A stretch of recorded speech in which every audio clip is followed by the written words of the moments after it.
Hey guys, it's me, Crimson Rosso. Welcome back to another video on my channel. And funny little story. Originally, this was going to be a review of a game called Guruman. But after working on the Trails ranking video, I kind of realized something. I kind of suck at giving you guys variety nowadays, so I'm going to try to start doing that a little better. And I dig through my file of folders to see what videos I had finished, and I found this one, about DLC. Now, when DLC was first introduced, I don't really think any of us expected it to become something that everybody associates with gaming as a whole, you know, for better or for worse. And there are some JRPGs that I played that I just think take it way too far. So, for this video, how about we talk about a couple of them? I'm only going to try to stick to JRPGs here. Trust me, there's a lot of stuff I could talk about in comparison to other games. Makes this list a little more streamlined and easy to follow. And before I get into this, I'm going to say this right now. Just because these games and series have DLC, some have a lot, that doesn't mean they're bad. Far from it. These series are some I hold dear to my heart, and I do just want to say that. But enough about that. Let's get into this. You can probably tell this part is unscripted. Everything else is scripted though. Starting off this list with a rather odd pick for it nowadays. To many who played Fire Emblem around the Switch era for the first ever time, this may seem strange considering the most it's had is viable extra DLC levels and stuff. But back in the 3DS era, ooh boy, Fire Emblem had zero shame whatsoever with its DLC. And I guess from a business standpoint it kind of makes sense, since Awakening was technically going to be the last game in the West if it ended up failing. But even so, they didn't need so goddamn much here. There were DLC maps that had strong focus on both comedy and romance respectively. Okay.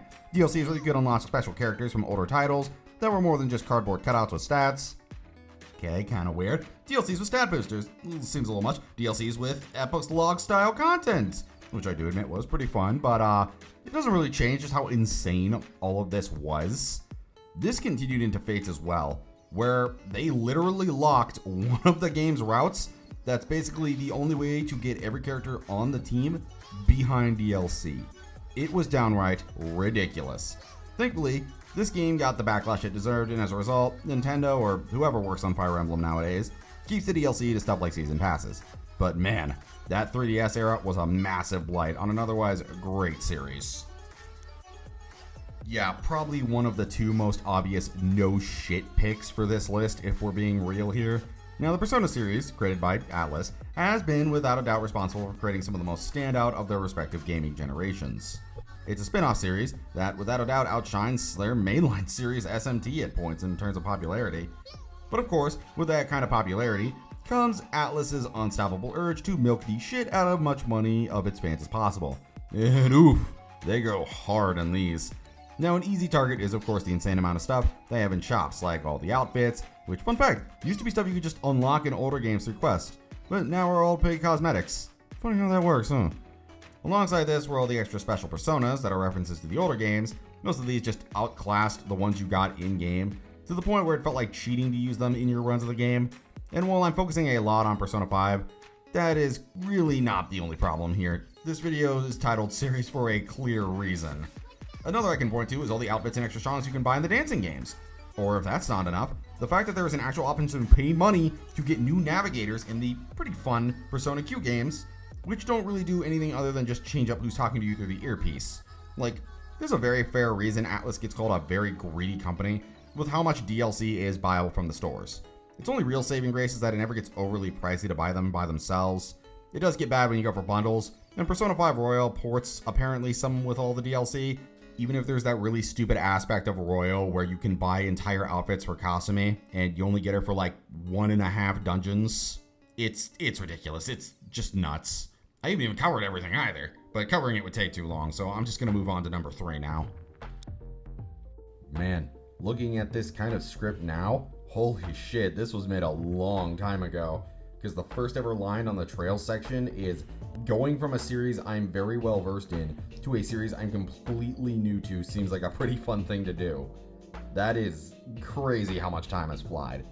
Alright, so yeah, Trails is up next. And to Trails' credit, these kinds of DLC practices didn't really start becoming a major thing until Cold Steel, so it isn't as much flack as other things, but let's be real here. When you get to 3 and 4, the DLC is incredibly vast. with things that are just way too expensive. Like, they offer DLC on their re-releases on PC. And I'm gonna be real, I've never liked that kind of concept. If you're going to release a game later on console or PC, then you should try not to sell them DLC as well. It should just come added in, and Trails, they don't do that. Cold Steel has already $50 of DLC on its Steam alone, and hell, when you get to Cold Steel 4, there are swimsuits that are $15, which actually inspired this thumbnail. I can't imagine how incredibly vicious we're going to get in the future. Hell, Daybreak has like, what, $30 for its costumes? This is insane. Calm the fuck down, guys. This doesn't dim my love of the series, obviously. But man, it is wild how the DLC has just gotten so out of control by now. I'm hoping by the time Kuro ends, we just are done with this. Done with the ridiculous amounts of DLC. But knowing this kind of company, no, I don't ever see that happening. Okay, so from what I've seen of Altier so far, I'm going to start off and say that they don't seem to be as bad as I was expecting them to be in terms of drowning you in DLC. In fact, in comparison to stuff like Falcom and Atlas, they're actually kind of tame. But that doesn't really mean it's going to get a free pass from this list. No. It's just going to get slightly less shit in comparison to the others on here. Now, Altier games in general usually offer pretty simple DLC in comparison to the other games on this list. Like, it never fails to sell you stuff or, make you have anything that has an unfair advantage in battles. From the several games I've looked at least. Just stuff like new outfits or some extra areas. But then you get the weird stuff, like the DLC for singular character stories. The kind of stuff that could have easily just been side quests in the games, not shit that had something we had to pay for. Thankfully, only the first game of the trilogy did this, only to be replaced by insanely expensive season passes instead. Look, I love Altier. I'm very excited to try more of this series, but good God, please, Gust, learn that you don't need to put so much DLC in these games. Just leave it as unlockables.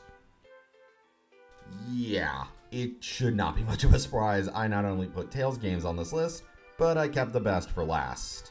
This franchise at this point is pretty infamous for having some of the most insane monetization I think I've ever seen. You have the normal DLC you'd expect, extra costumes, free early game items, normal stuff. But then you get to the more broken stuff, like the free 5 to 10 levels for every character. Okay, it's a strange, especially considering it's not super hard to level up in these games. Then alright. And then, though, you get to the buyable abilities, like doubling your EXP and your gold. I'm gonna be real, I don't think I've ever seen a franchise make you pay to get 2 completely different ways of leveling up faster, instead of just, having something like double XP be an in-game unlockable. Remember when we did that? I certainly do. It's a practice that Bandai Namco has placed into their titles that has honestly very much overstayed its welcome.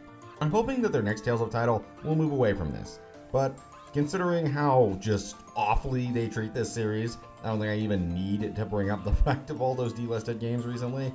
I'm not gonna hold my breath. And with that, we're done here. I want to reiterate, now that I've reached the end of this list, that I don't think any of these series are bad. Far from it, in fact. Some I genuinely want to dive more into. But I do think this needs to be talked about much, much more, as I feel like this overabundance of DLC is going to become a very worrying trend in the future. I don't hate DLC as a concept, and when it's executed well, it can be awesome. A perfect example is Kingdom Hearts Remind. But good lord, some devs really need to learn to have moderation. That's all though, folks. Thank you for watching. If you want to see more content, click that like and sub button down below. And I'm curious, are there any RPGs that you think do DLC good? Are there some that you think are the worst you've ever seen as well? Tell me about it in the comments below. Have a good one, and I'll see you next time. I'll try to make these videos a little more frequented between all my rampant RPG reviews.